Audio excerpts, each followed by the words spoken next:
성경 말씀은 이사야서 55장 1절부터 5절입니다. 구약성경 1035면에 있습니다. 이사야서 55장 1절부터 5절입니다.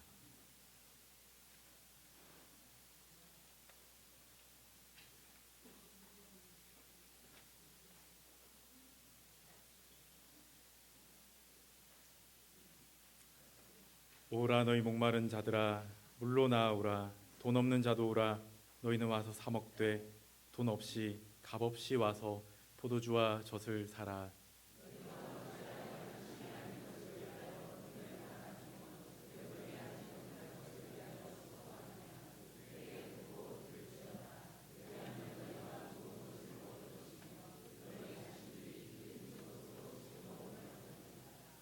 너희는 귀를 기울이고 내게로 나아와 들으라.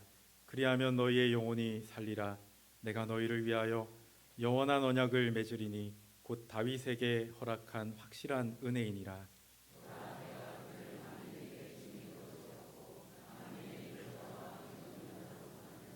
같이 읽겠습니다. 보라, 내가 알지 못하는 나라를 내가 부를 것이며 너를 알지 못하는 나라가 내게로 달려올 것은 여호와 내 하나님 곧 이스라엘의 거룩하신 이로 말미암음이니라. 이는 그가 너를 영화롭게 하였느니라. 아멘. 할렐루야. 아멘. 오늘 처음으로 우리 교회에 나오신 여러분들을 진심으로 환영합니다. 그리고 변함없이 주일마다 하나님 앞에 나와서 예배드리는 모든 성도 여러분에게도 하나님의 크신 은혜와 축복이 넘치시기를 주님의 이름으로 축원합니다. 세계보건기구는 우리 대한민국도 물 부족 국가라고 발표를 했습니다. 그런데 이 물이 참 신기해요. 이 물이 모든 식물들은 물론이고 모든 동물들의 생명 활동에 꼭 필요한 것입니다. 우리가 물을 너무 쉽게 접할 수 있다 보니까 물의 귀중함을 모르고 살 수 있어요. 그런데 우리 인간의 육체의 약 70% 정도가 물로 구성되어 있습니다. 그런데 이 물 가운데 단 5%만 빠져나가도 심한 갈증을 호소합니다. 다음 그림처럼 우리가 물을 마셔야 되는 거예요. 그런데 인간의 몸에서 물이 15%가 빠져나가면 그때는 죽는다는 겁니다. 그러니까 하나님이 만드신 것 중에서 다이아몬드가 제일 귀하게 여기고 금도 귀하게 여기지만 실제로 가장 귀한 것은 이 물이 아닌가 그런 생각이 들어요. 왜냐하면 다이아 없어도 죽지는 않아요. 금이 없어도 죽지는 않아요. 그런데 물이 없으면 죽기 때문에 그렇습니다. 그런데 이 물이 없을 경우에 갈증이 생기는데, 그런데 우리 육신의 갈증은 이것이지만 영혼의 갈증은 다른 종류의 갈증입니다. 오늘 우리가 읽은 1절 말씀에 보니까 너희 모든 목마른 자들아 물로 나오라 그랬어요. 여기서는 그냥 단순히 우리 육신의 갈증을 의미하는 것이 아닙니다. 이것은 영혼의 갈증, 영적인 갈증을 의미하는 것입니다. 우리 모두가 영적인 갈증이 있어요. 그런데 왜 우리가 영적인 갈증이 있느냐? 우리가 소나 돼지나 그러면 영적인 갈증이 없습니다. 영적인 존재가 아니기 때문에 그렇습니다. 그러나 인간은 영적인 존재이기 때문에 우리에게는 영적인 갈증이 있는 것입니다. 아이, 돈만 많으면 되겠지, 돈만 많으면 행복하게 살겠지, 그렇지 않습니다. 억만장자 그리스의 선박왕 오나시스가 있습니다. 이 사람이요, 내가 누구하고 결혼을 할까? 그런데 무대에서 마리아 칼라스가 노래를 부르는 걸 보고 혹 반해가지고 마리아 칼라스의 구애를 해서 결혼을 합니다. 이 여자와 살면 얼마나 행복할까? 그리고 결혼을 했습니다. 그런데 8년이 지나지 않아서 권태가 나서 이혼을 해버렸습니다.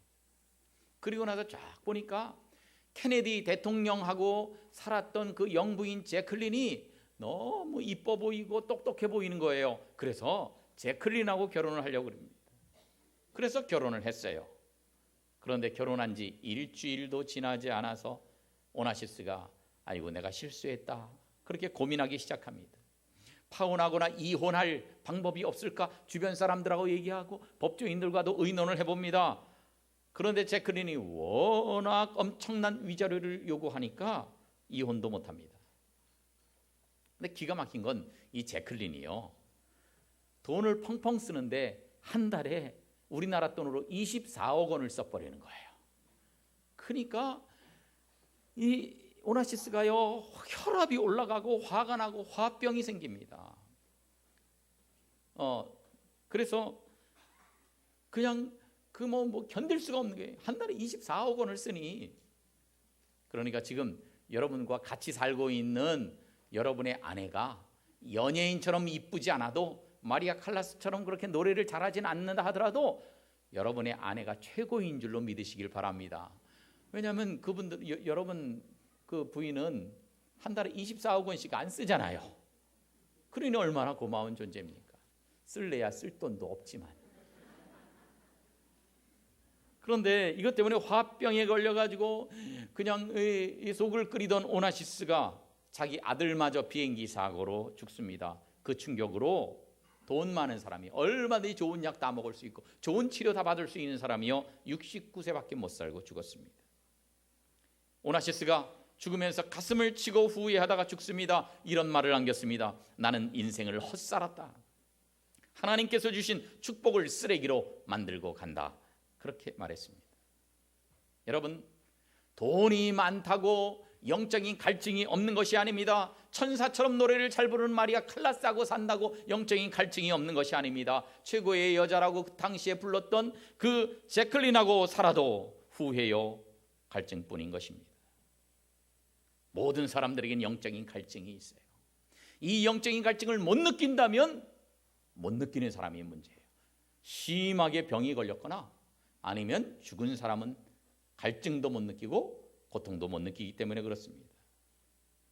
그래서 이 갈증을 해결하려고 많은 사람들이 노력을 합니다. 그런데 그 이 갈증이 영적 갈증인 줄 몰라요. 그래서 세상 것에서 그 영적 갈증을 해소하려고 노력을 합니다. 그래서 세상 쾌락으로, 세상의 권력으로, 세상의 돈으로 이 갈증을 해결하려고 하지만 그 갈증은 해결이 안 됩니다.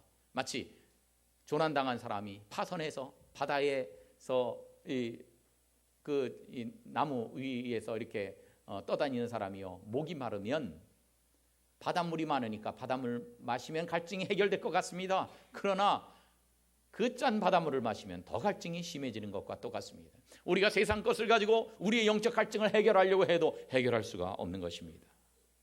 이렇게 영적 갈증을 해결할 방법이 없는 우리 인간들을 하나님이 초청하십니다. 하나님이 여러분을 초청하고 계십니다.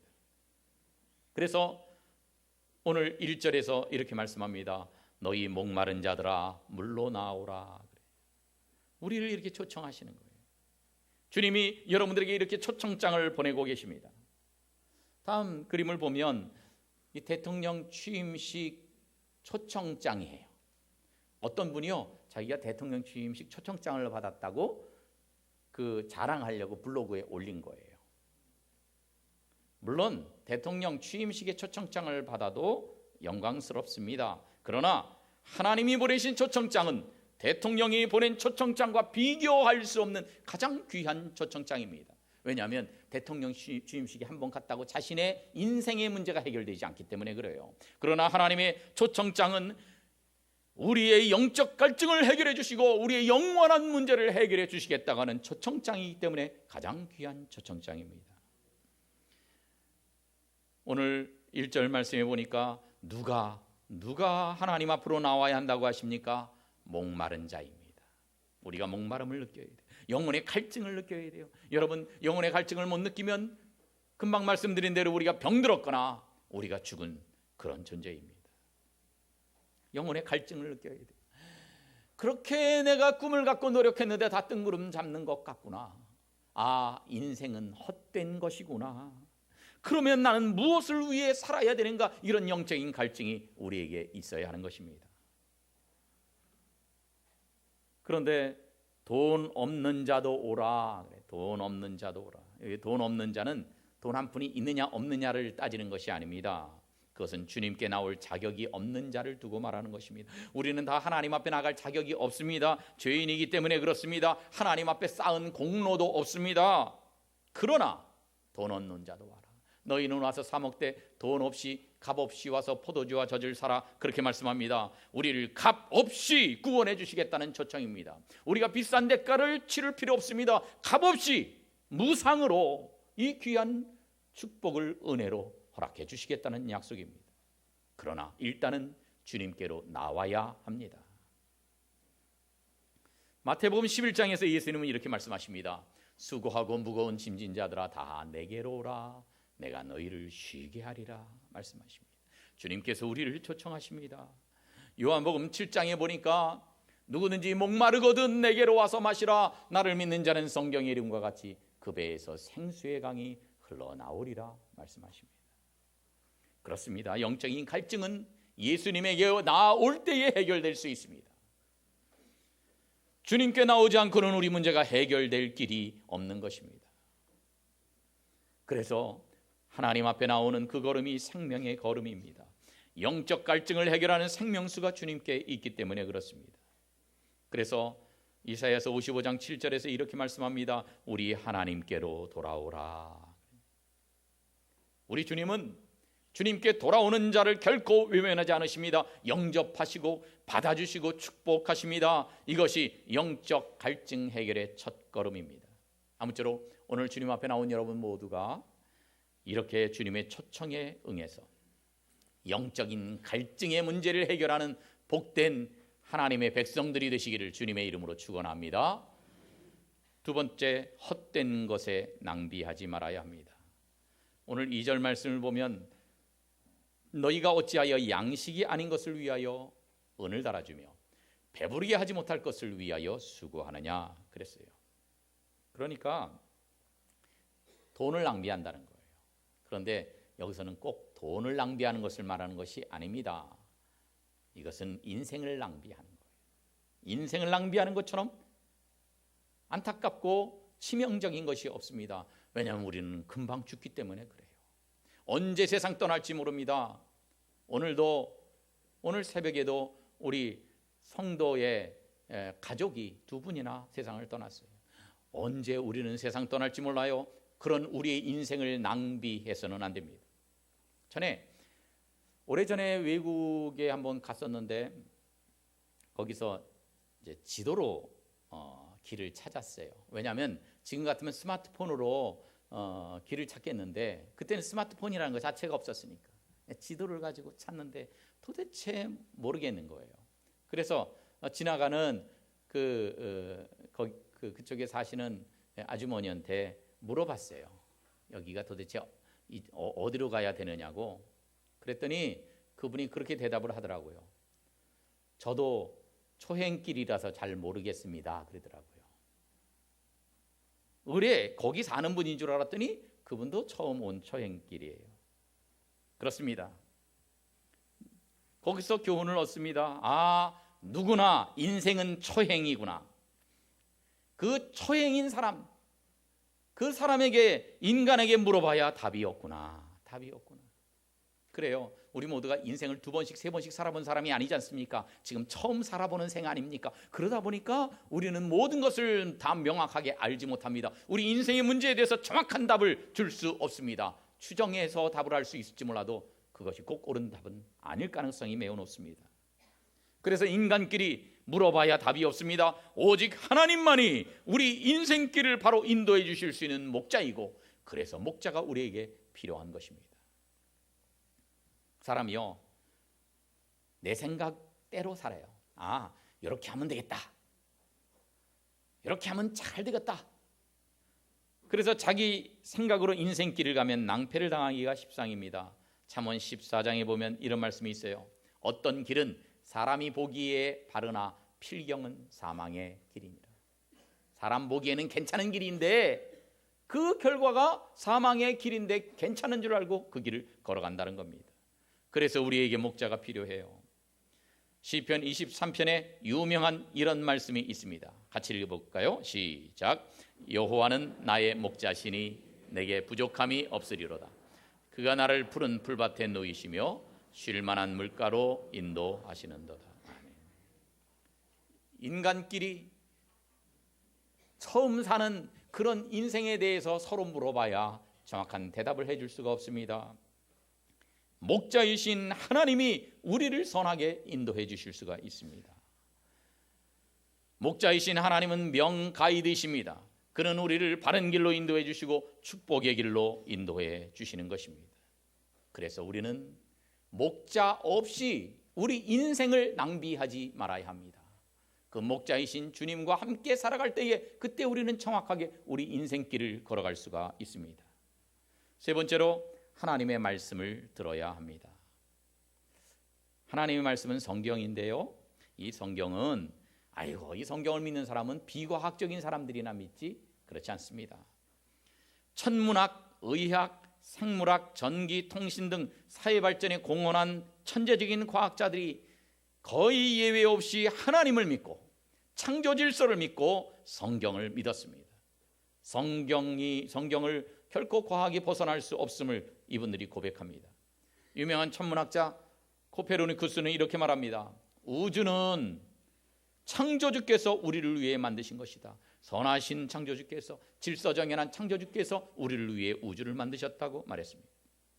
갈릴레오 갈릴레이는 이렇게 말합니다. 하나님이 우리에게 두 권의 책을 주셨는데 하나는 자연이고 하나는 성경이다. 이 둘은 서로 모순되지 않는다고 말합니다. 아이작 뉴턴은 이렇게 말합니다. 나는 진리의 바닷가에서 조금 둥근 조약돌을 찾았거나 더 이쁜 조개를 찾았다고 주었다고 좋아하는 작은 소년에 불과하다. 내가 발견하지 못한 진리의 바닷가는 엄청나다는 것. 나는 별것 아니다. 가장 극치의 철학이 되려면 성경으로 돌아가야 한다. 세속 역사 어디에도 성경만큼 믿을 만한 것은 찾을 수 없다고 뉴턴은 말합니다. 여러분, 그렇습니다. 어떤 위대한 과학자들도 그 자신의 연구 결과가 성경만큼 완전할 수 없다고 하는 것을 고백합니다. 하나님이 창조하신 것들을 보면서 모방해서 그렇게 여러 가지를 발견하고 발명하게 되는 것입니다. 그래서 우리는 성경 말씀을 읽어야 됩니다. 이사야서 55장에 보니까 내게 듣고 들을지어다 그랬어요. 3절에 보니까 귀를 기울이고 내게로 나와 들으라 말씀하십니다. 이렇게 되면 결과가 어떻게 된다고요? 2절에 기름진 것으로 즐거움을 얻고 3절에 보니까 너희의 영혼이 살아나리라 말씀하십니다. 그렇습니다. 하나님의 말씀을 들으면 우리 영혼이 살게 됩니다. 왜냐하면 믿음은 들음에서 나기 때문에 그래요. 말씀을 들어야 돼요. 그래야 믿음이 있고 그 믿음이 우리를 구원하는 것입니다. 하나님의 말씀을 들어야 영혼이 삽니다. 하나님의 말씀을 들어야 우리 인생이 변화되게 되어 있습니다. 아무쪼록 오늘 처음 오신 분들도 계속해서 하나님 앞에 나와서 하나님 말씀 들으면서 우리 영혼이 새로워지고 우리 인생이 새로워지는 귀한 축복을 받으시기를 주님의 이름으로 축원합니다. 마지막으로 하나님은 아낌없이 주시는 하나님이십니다. 모든 것을 우리에게 아낌없이 주세요. 심지어 하나밖에 없는 독생자 예수님까지도 우리에게 주신 분이십니다. 사실 우리는요, 저부터도 모든 사람들이 다 죄인입니다. 크고 작은 죄를 지은 죄인입니다. 죄가 없는 사람은 아무도 없습니다. 다 죄인인데 그 죄를 지은 사람은 천국에 갈 수가 없습니다. 그런 사람은 다 지옥에 가서 모진 고통을 당해야만 합니다. 그런 우리를 불쌍히 여기시고 하나님께서 독생자 예수님을 이 땅에 보내주셨습니다. 예수님이 우리 죄를 대신 지시고 십자가에서 우리 대신 돌아가시고 피 흘려 돌아가셨어요. 다음 그림에 나오는 것처럼 주님께서 십자가에 돌아가셔서 우리의 모든 죄의 문제를 해결해 주셨습니다. 우리가 할 것은 예수님을 믿기만 하면 됩니다. 예수님을 믿기만 하면 우리의 모든 죄가 용서받고 그리고 하나님의 자녀가 되게 해 주셨습니다. 로마서 8장 32절을 보니까 자기 아들을 아끼지 아니하시고 우리 모든 사람을 위하여 내어주셨다고 말씀합니다. 독생자만 아끼지 않으신 것이 아닙니다. 보혜사 성령도 우리에게 주셨습니다. 은사도 주십니다. 사망에서 건져주십니다. 자녀의 권세를 주십니다. 세상을 이기며 승리의 삶을 살기 위해서 우리를 초청하셨습니다. 요한복음 11장에 보니까 예수님 믿는 사람은 부활하게 될 것이라고 말씀합니다. 살아서 나를 믿는 자는 영원히 죽지 아니할 것이다. 영생의 약속을 우리에게 해주셨습니다. 시편 37편에 보니까 따라합시다. 그들은 영원히 보호를 받으나. 그렇습니다. 하나님의 초청에 응답한 사람들은 영원히 하나님께서 보호해 주시겠다 말씀하십니다. 이 세상 그 누구도 우리를 보호해 줄 수 없잖아요. 갑자기 교통사고를 당하고 갑자기 질병이 우리에게 찾아오기도 하고, 이렇게 헤아릴 수 없는 우리 앞길을 우리가 우리 마음대로 작정한 대로 살아갈 수가 없습니다. 그런데 천지를 창조하신 하나님이 우리를 보호하시고 전능하신 하나님이 우리를 버리지 않고 영원히 보호해 주시겠다고 말씀하십니다. 주님은 우리에게 모든 것을 다 주시는 분입니다. 준비된 영상을 함께 보겠습니다. 세상에서 가장 아름다운 것이 무엇인가? 어떤 라디오 방송국에서 상금을 걸고 공모했습니다. 이런 것 저런 것들이 아름답다고 공모를 했는데 그 중에 1등은 어머니의 눈이었습니다.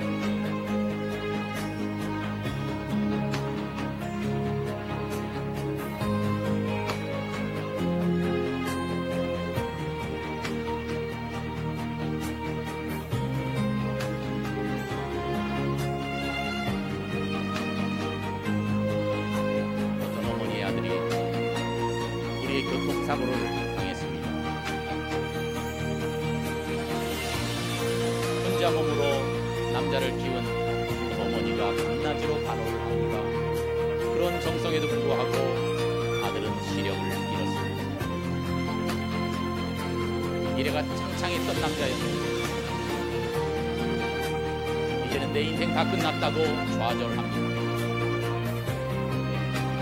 남자는 방에 들어가서 아무도 만나지 않고 절망 속에서 멈춥니다. 이런 모습을 보는 어머니의 가슴이 찢어질 듯이 아팠습니다. 어느 날 병원에서 편지가 도착했습니다. 아드님의 왼쪽 눈 안구 기증자를 찾았습니다 하는 기쁜 소식이었는데 아들은 오히려 시무룩합니다. 나는 본래 두 눈이 멀쩡했던 사람인데 이거 이식 받아봐야 눈이 하나밖에 안 된다고. 엄마는 아들을 설득하고 또 설득해서 수술대에 오르게 했습니다. 안구 이식 수술 후에도 남자는 눈에 붕대를 감은 채 투덜거렸습니다. 눈이 하나밖에 안 되는데 창피해서 어떻게 살아요? 남들은 다 눈이 2개씩인데 나는 하나라니 이거 너무 불공평하지 않아요? 어머니는 아들의 손을 붙잡고 조용히 아들 곁에서 간호를 했습니다. 며칠 후에 눈을 감은 붕대를 제거했습니다. 한쪽 눈을 떠서 세상을 보는 순간 이 아들의 눈에서는 붉은 눈물이 떨어졌습니다. 왜냐? 앞에 있는 엄마가 한쪽 눈만 가지고 아들을 바라보고 있었기 때문에 안구 기증을 한 분이 어머니였습니다. 아들의 손을 잡고 어머니는 말합니다. 얘야, 두 눈을 다 너에게 주고 싶었지만 내가 앞을 못 보면 내가 평생 너에게 짐이 될까 봐서 하나밖에 주지 못했다. 과거에 멀쩡한 두 눈으로도 보지 못했던 눈 하나를 잃고서야 비로소 선명히 보여졌던 것은 희생하신 어머니의 참 사랑이었습니다. 그렇습니다. 우리 어머니들은 이렇게 우리를 위해서 희생한 분들입니다. 그 희생이 얼마나 놀랍고 귀합니까? 그래서 어머니처럼 위대한 분이 없는 것입니다. 그런데 지금 이 이야기에서 나온 한쪽 눈을 희생한 어머니도 참으로 훌륭하지만, 그러나 예수님은 한쪽 눈을 우리를 위해서 희생하신 분이 아닙니다. 한쪽 손을 우리를 위해서 희생하신 분이 아닙니다. 예수님은 그 몸 전체를 주셨고 모든 피도 한 방울 남기지 않고 다 우리를 위해서 희생하신 분입니다. 다 주신 분입니다. 이 최고의 십자가의 대속을 믿기만 하면, 이 최고의 초청에 응하기만 하면 이 땅에서 축복이 주어지고 내세에서의 구원을 값없이 우리에게 주시는 것입니다. 이제 우리가 이 초청에 응하느냐 거절하느냐에 따라서 우리의 인생이 달라지고 내세가 달라질 것입니다. 어떤 미국의 어떤 한 교도소에 수감되어 있는 사형수가 있었습니다. 어느 날은 신문을 한 장을 손에 쥐고 하염없이 눈물을 흘립니다. 그 신문 머리 기사에는 이런 기사가 대서특필되어 있었습니다. 미국 제22대 대통령 클리블랜드 취임. 이렇게 눈물을 흘리는 것을 이상하게 여긴 교도관이 사형수에게 슬피 우는 이유를 묻습니다. 그러자 그 사형수가 고개를 떨구면서 말을 합니다. 이 클리블랜드하고 나는 대학교 동창입니다. 친한 친구였습니다. 어느 날 수업을 마치고 같이 둘이 나오는데 교회 종소리가 들리는 겁니다. 나나 클리블랜드라 그때는 뭐 세상 즐기면서 살았는데 그때 클리블랜드가 그러는 겁니다. 나 종소리, 하나님이 나를 부르시는 것 같아. 야, 우리 둘이 교회에 가자. 그런데 나는 거절했어요. 클리블랜드는 교회로 갔고 나는 나이트클럽으로 갔습니다. 그것이 우리의 운명을 확연하게 갈라놓았습니다. 그렇게 얘기를 하는 겁니다. 사실 클리블랜드는 그날부터 새 삶을 살기 시작했고 이 친구는 주지육림에 빠져들었습니다. 세월이 흐르면서 두 사람의 인생은 완전히 달라졌어요. 교회의 종소리를 하나님이 나를 초청하시는 것으로 받아들인 사람은 대통령이 되었고 이것을 거부했던 사람은 사형수가 되었던 것입니다. 그렇습니다. 우리의 삶은 지금 우리가 어떤 결단을 하느냐에 따라서 우리의 미래가 달라지는 것입니다. 바로 지금의 결정이 우리 운명을 좌우하는 열쇠가 되는 것입니다. 사랑하는 여러분, 오늘 하나님의 이 귀한 초청, 최고의 초청에 여러분들은 어떤 결정을 하시겠습니까? 이 초청에 응하기만 하면 우리 모든 죄로부터 우리가 자유하게 되고 하나님의 자녀가 된다고 약속하십니다. 우리가 할 것은 딴 것이 없습니다. 그냥 예수님을 믿기만 하면 됩니다. 돈이 필요하지 않고 대단한 선행이 필요하지 않습니다. 예수님을 믿기만 하면 우리의 모든 죄를 용서해 주시겠다고 하나님의 자녀로 삼아 주신다고 그리고 영원토록 우리를 보호하시고 인도하신다고 약속하십니다. 나중에 천국의 축복도 우리에게 주신다고 약속하십니다. 오늘 이 하나님께서 우리에게 주신 최고의 초청에 응답하시길 바랍니다. 예수님 믿으면 여러분의 인생이 달라집니다. 예수님 믿으면 여러분의 미래가 달라집니다. 예수님 믿으면 여러분의 내세가 달라집니다. 예수 믿으면 하나님이 예비해 두신 엄청난 축복을 우리가 받을 수가 있습니다. 단순히 예수님 믿기만 하면 됩니다. 이 값없는 초청, 힘들지 않는 초청을 우리 모두에게 하고 계십니다. 아무쪼록 오늘 하나님이 나를 특별히 부르셨다고 하는 것을 기억하고 클리블랜드처럼 하나님 앞에 나아가고 그래서 우리 인생의 놀라운 전환점이 되고 우리가 하나님의 자녀가 되고 하늘의 큰 축복을 받아 누리는 복된 여러분들 다 되시기를 주님의 이름으로 축원합니다. 기도하겠습니다. 고마우신 아버지 하나님, 하나님께서 우리를 사랑하시고 독생자도 아끼지 않고 우리에게 내어주셔서 그 예수님이 십자가에 달려 돌아가셔서 우리 모든 죄의 문제를 해결해 주시니 감사합니다. 아버지 하나님, 하나님께서 우리를 초청하실 때에 그 초청에 응답하여서 영적인 갈증을 해결하고 죄의 문제를 해결하고 하나님의 자녀로서 천국 백성이 되게 해 주시옵소서. 주님 주시는 생명수가 강같이 흘러 우리 모든 영적 갈증이 사라지는 복된 삶을 살아가는 저희들 되게 해 주시옵소서. 예수님의 이름으로 기도하옵나이다. 아멘.